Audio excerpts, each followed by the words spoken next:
Hello, everyone, and welcome to our new episode of the Expat Career and Lifestyle podcast.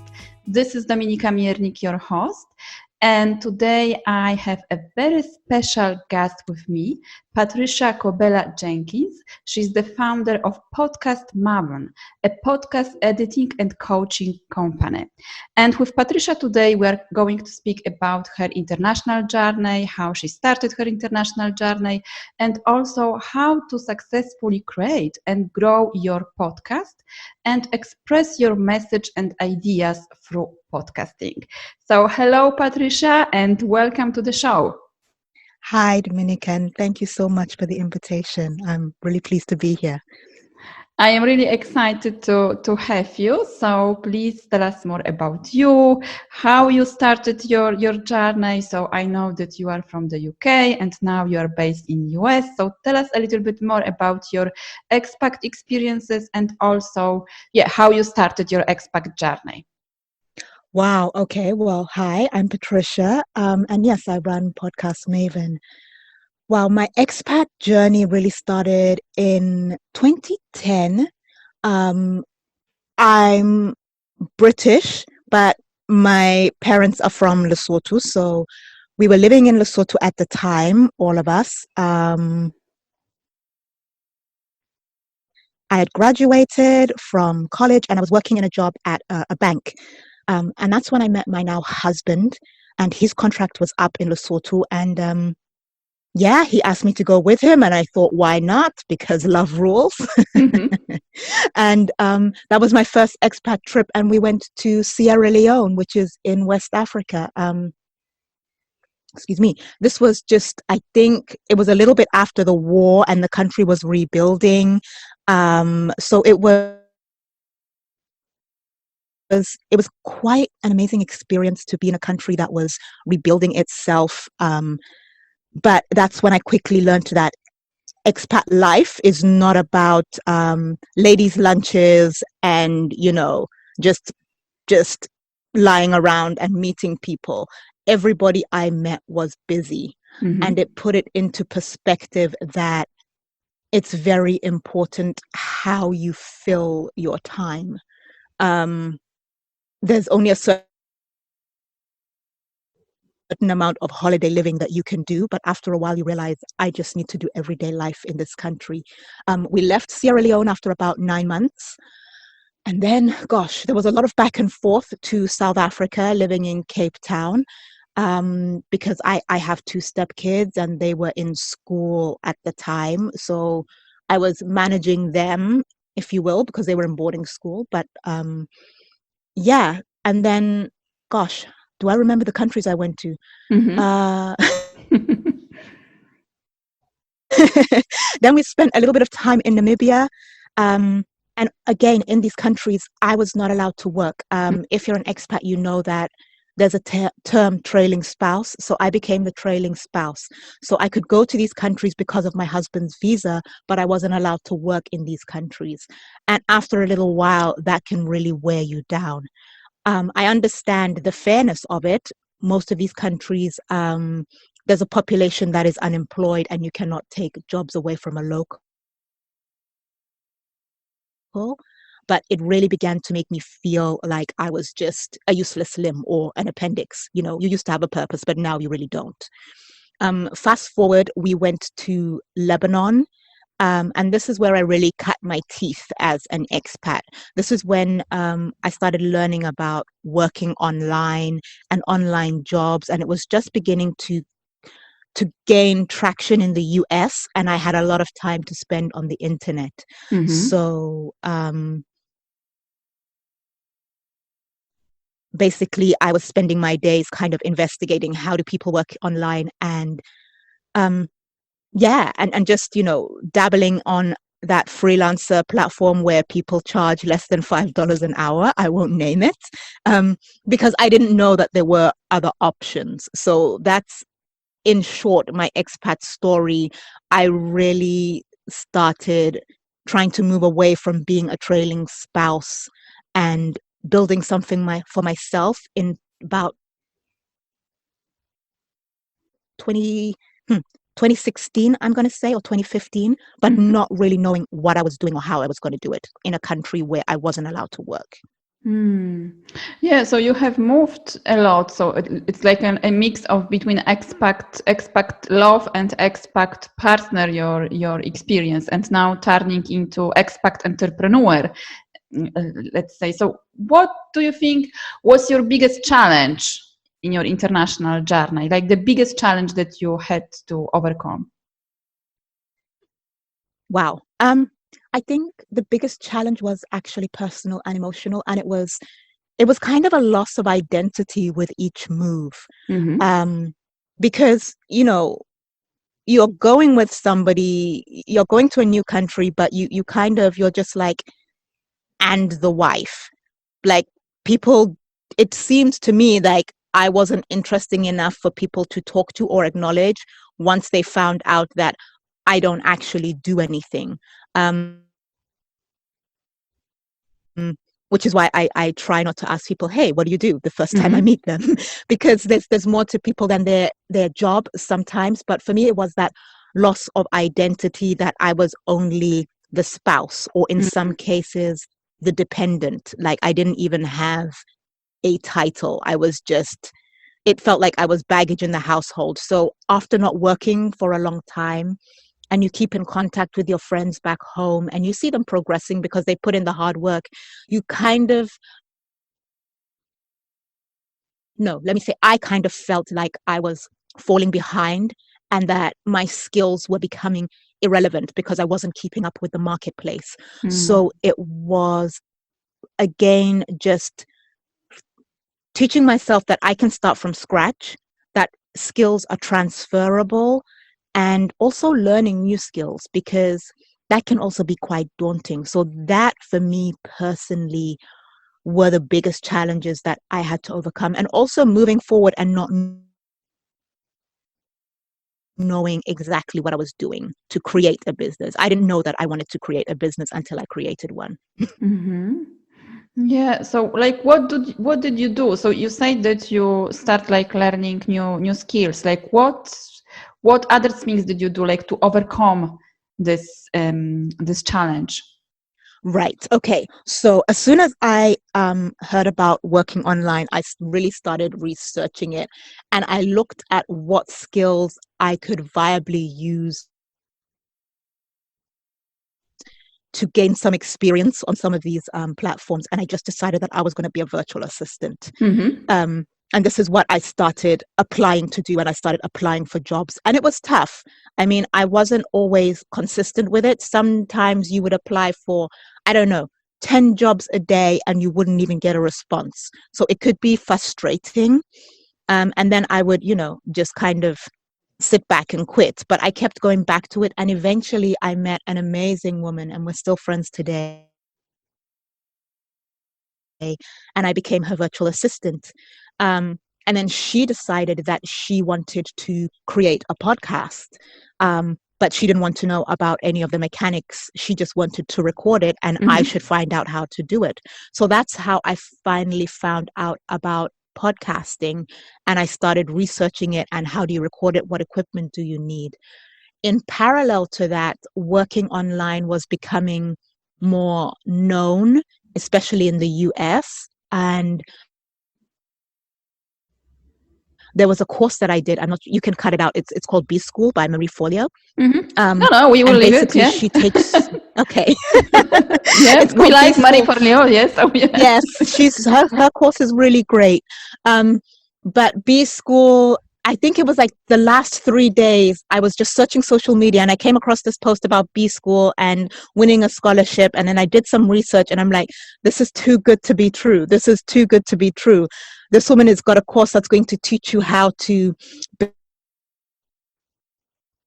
build an online business, market it, make it viable, and attract clients. And this is all the things that I needed to learn how to do. But Mm-hmm. I wasn't making enough money to buy the courses to learn how to do them. So I applied for a scholarship and I got it. So I'm one of the B School. Wow. I know. Yes. I'm one of the B School scholarship winners. And going through B School, but I will say I never actually completed it. Going through B School and working with my client in my VA business, I learned what I should be doing and how I should be, you know, how to learn skills individually instead of just trying to learn everything at once and put it out there. How to pivot, how to actually find my niche, because I thought I had to do everything and serve everyone. And that's one of the hard lessons I've learned, is sometimes you have to walk away from what looks easy, because you can't serve everyone. You'll burn yourself out and you won't do your best work if you're not happy with what you're doing. So this is basically how I changed from being a VA into being a podcast editor. And I hope no one ever finds those early podcasts, because I'm going to be honest and tell you that they were absolutely atrocious. Mm-hmm. They were awful, but we all have our learning curve. And that was mine. So it was a combination of not knowing what I was doing, but moving forward, a lucky chance with B-School, learning stuff online. There's a lot more ways to learn things online, and being willing to start again from scratch and not feel that I needed to catch up with anybody. Like this was my journey. And just not comparing myself with anybody. Yeah. So how did you know that Podcast Maven was your idea, that this was the idea that you wanted to follow through? That's a great question. I'm going to be brutally honest. When I actually started Podcast Maven, a lot of people just didn't understand what I was doing. Podcasts weren't as mainstream as they are now, but I decided that was going to be good for me, because then those that did know would know that it was a kind of specialist service. And I was basically, I'm going to say that I was just trying it. I decided, I started out as a VA, but I wasn't a great VA. And that's how I learned, you can't serve everybody. And being a VA is an amazing set of skills, but I just really didn't, I don't like really working for people. I like working with them. And I feel that when I'm editing podcasts, I'm working with you to make your sound as good as it can be. And that was a better fit for me. So I started Podcast Maven basically on a whim, because I just thought that podcasts were growing and this is something that people would need. And I took a bet and it was right. Has it been easy? No. Did I regret starting it at the beginning? Absolutely, because when people don't know what it is, what you're selling, they're not really banging down your door. Hold on, excuse me. Excuse me. They're not really banging down your door. So yeah, that was a change that I kind of took a gamble on, but it has grown. And I'm finding here in the US, it's interesting. I work with female entrepreneurs. I like to work with coaches and authors and women who have small businesses. There's an interesting dynamic in the US. How do I put this delicately? That people, as women, will come to me and they're more comfortable speaking to me. First of all, because they're introverted, so I serve all women, but I'm also getting a lot of interest from African American women because they want to work with somebody who looks like them, or they believe has had their experiences, or will be more sympathetic in editing their stories. So that's been an interesting dynamic to work with, and just being sensitive to people's experiences, in the US, because the US is a interesting place to be. There's a lot of dynamics at play which you have to be sensitive about. And before I drown myself, I think I should just stop there, because I'm not from the US. So there's a lot of elements that so people just feel comfortable working with me. Some of them because I'm a Black woman, and others of them just because it's a woman, because I'm a woman, and because I'm not really gung-ho and aggressive about podcasts, and I'm not about you need to get the best mic and pay $300 for your microphone, otherwise don't start your podcast. I hate that kind of nonsense. Actually, I hate it. It's not true. The microphone does not make the podcast. So it's great to set people straight and be empathetic to what they want to create. Yeah. So, like, what would you advise to someone who is thinking about starting their podcast show, but it's like scared and overwhelmed with all the podcasts that now we can find online? Because you said something true that like a few years ago, like podcasting wasn't so popular. So now we can like hear to lots of podcasts online. So what can you advise to someone who is just thinking about to start and share their message? Okay. Yeah. Excellent question. Excellent question. I think I'm going to say that, yes, there are a lot of podcasts, but people will be drawn to a specific niche. So when you are planning your podcast, I'm still scared. I have a podcast that I put out every 2 weeks and I am still scared. You are just going to get used to that level of nervousness, let's call it, when you put something creative out into the world.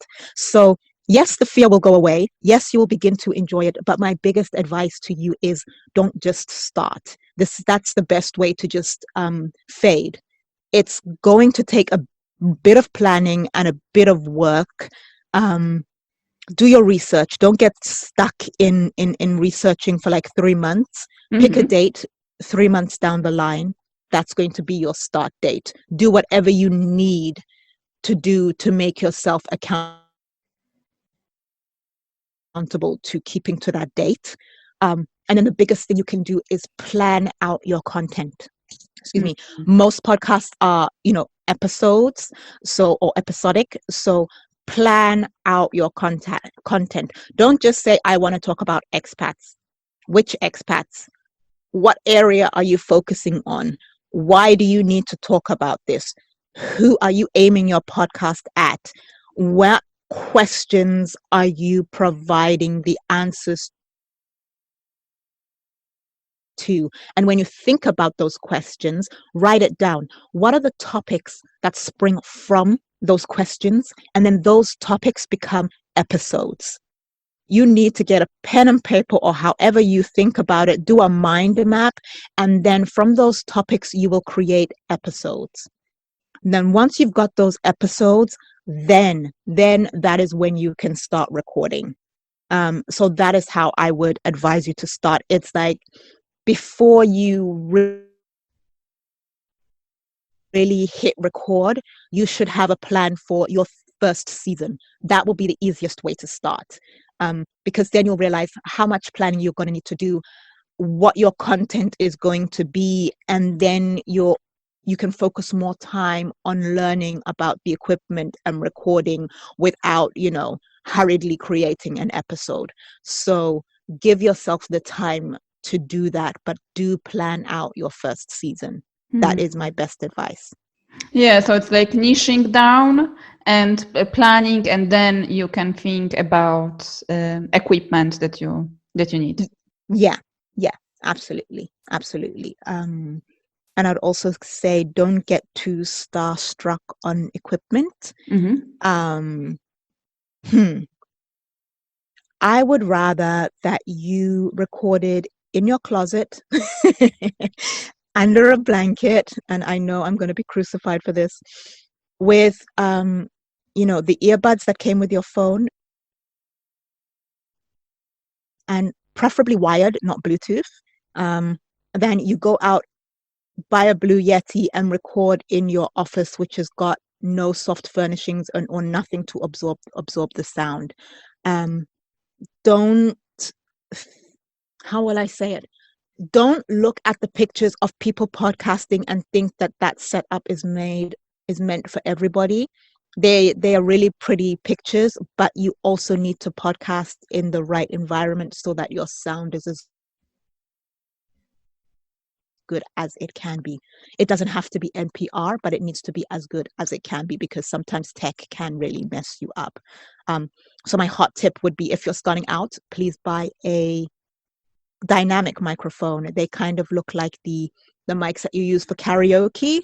I'm going to say start out with one of those. They are hardy. There's less of a learning curve with them. And you'll discover if you really actually like podcasting or not without that huge investment to a microphone that might just be collecting dust in 6 months. And you'll learn all the techniques you need to learn. And you will also learn if you speak too loud, or excuse me, if you're breathing really heavily into the microphone, so you kind of sound a bit like a rhino or something. You don't need to make those mistakes on an expensive microphone that is really going to pick up all of that noise, and then you won't have the skill set to kind of tone it down or take some of those weird noises out. So I like to advise people to start with a great dynamic microphone, and I'm a fan of the Audio-Technica ATR 2100. Fantastic. So, what do you see are the biggest mistakes that podcasters are making right now? That they're making right now. I think sometimes people will get on a call with me and they immediately want to know how they can monetize their podcast. If you are podcasting because you want to make some money from it, that's great, but I can't help you. And most people will not make money from their podcast. So whatever you're starting with, it should be about a topic that you're really in love with. It should be about something that your family is rolling their eyes at you every time you talk about it, because you love it that much. You can talk about it all day. That is the basis of good podcasting as far as I'm concerned. If you're getting into it because you want to derive an income from it, yes, it is possible. But that's a different motivation than just starting a podcast, to my way of thinking. So that I'm going to say that's the biggest mistake. If you get into it thinking you're going to make thousands of dollars, more than likely you will not. More than likely you will not. Yeah. Yeah, I totally agree with that. I have been running my podcast for many years now, and so it wasn't my intention from the beginning to monetize my podcast. It was a way of expressing myself, connecting with people, and sharing my message. So I agree totally with what you have said. So we have spoke about that. So you shared you shared some fantastic tips with us already, but how to run a successful podcast? Okay. I think the planning, like I said, is the biggest step. And also be gentle with yourself when you're learning. Be gentle with yourself. You will not sound like NPR in the beginning. So be gentle with yourself. Some tips. Let me see. Planning out your content. Do your research on buying equipment. If somebody is saying that, you go into a group and you say, what is the best microphone to buy? And everybody tells you what microphone they're using. That's great if it works for them, but you might be better off asking somebody who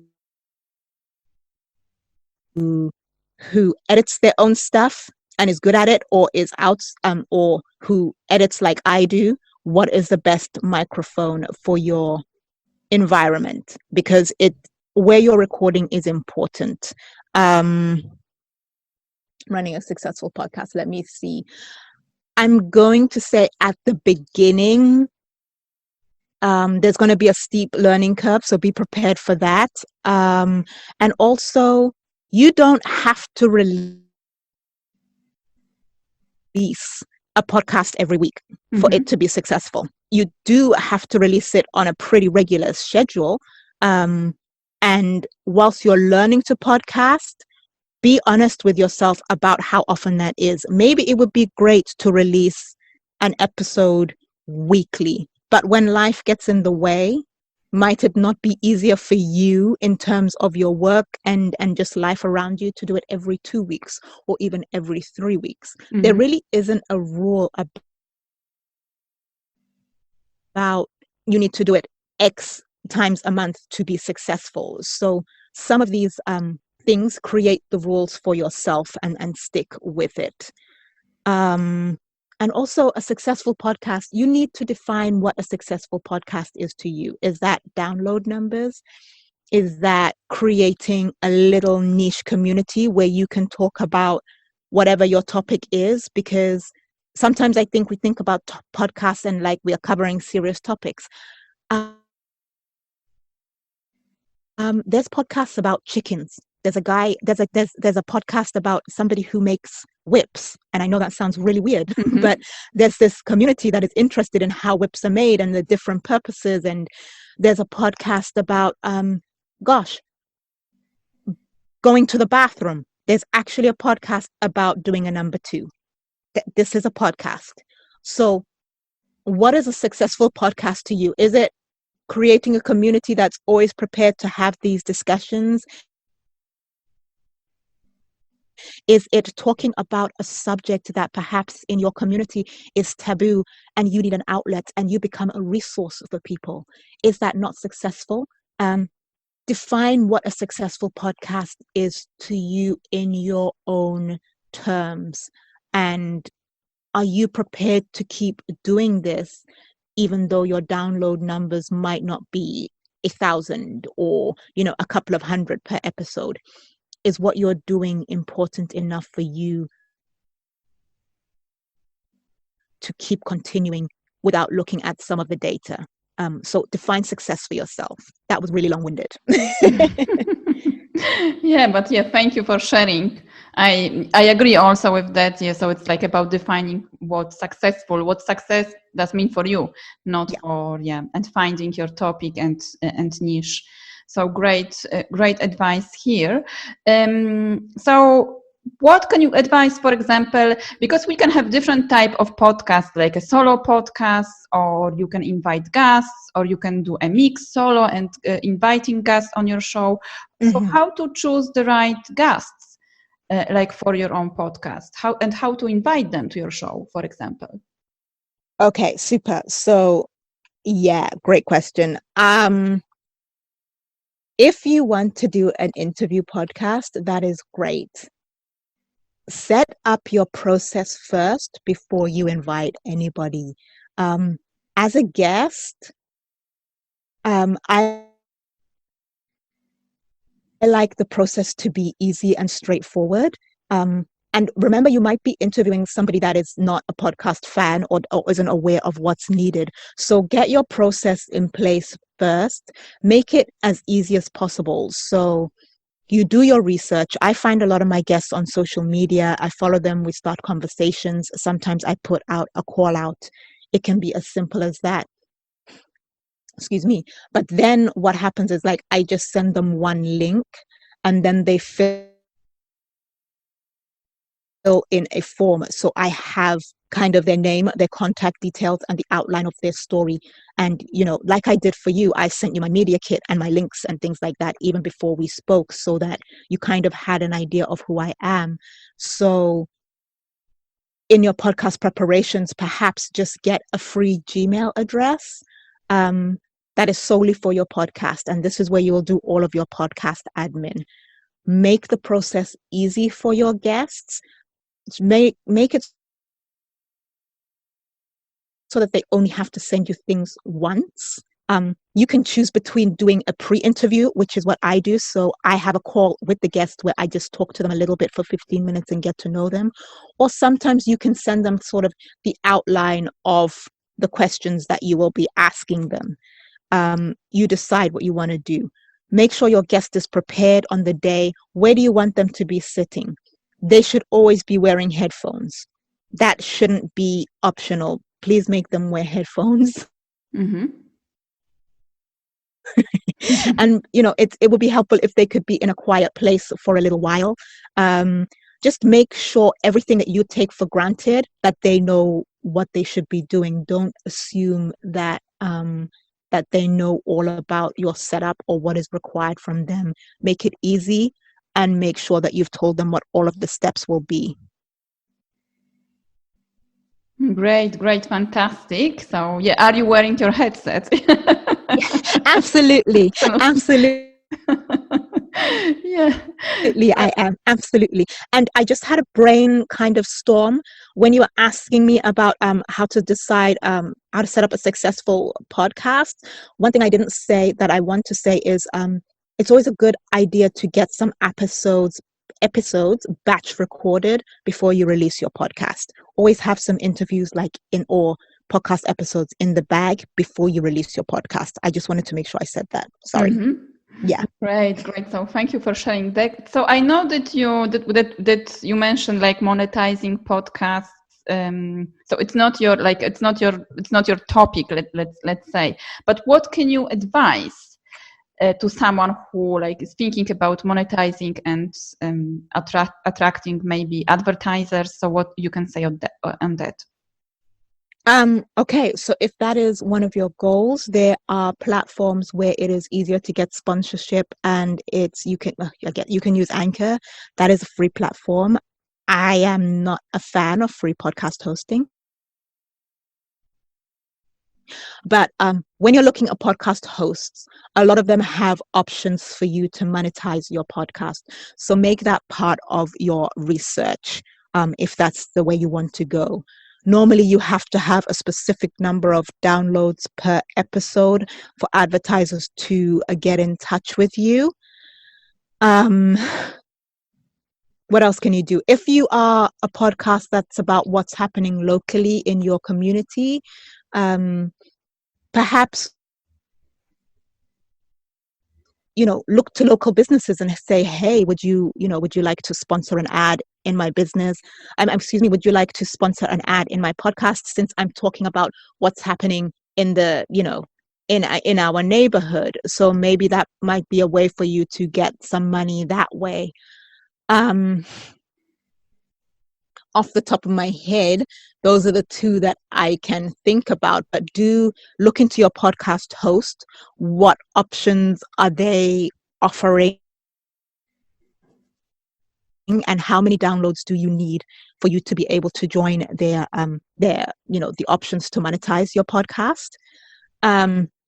Look for other ways that you can. Okay, so if you are, just had an inspiration.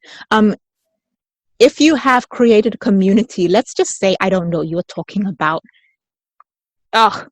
witchcraft or something. You can sell branded merchandise, sell t-shirts, create, really engaged fans. That is another way that you can, monetize your podcast.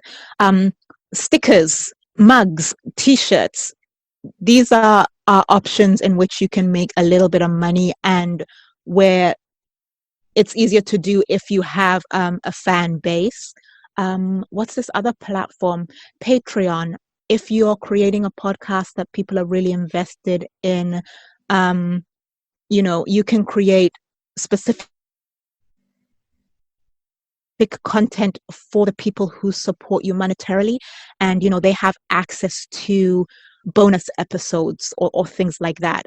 That is another way in which you can kind of create a money stream, but also create something that's unique and special for the people who support you monetarily. So there's a lot of options out there, but like I did say, this is not my specialty. So monetization is not something I really go into, but do have a look at what other podcasts are doing. I like perhaps creating merchandise better, because to me, that's about supporting people who support me. And it depends how you feel about your income streams and how you want money to be made on your podcast. Yeah, but there are more platforms coming up where you can get sponsorship, and they're looking for sometimes smaller numbers. So just do a Google search about monetizing and some of the opportunities that are presented there. Wonderful. So yes, I can see that there are many options here. So you can go and also do your research on that. So Patricia, thank you very much for being with us today and sharing all those fantastic tips and advices about how to start and create a podcast.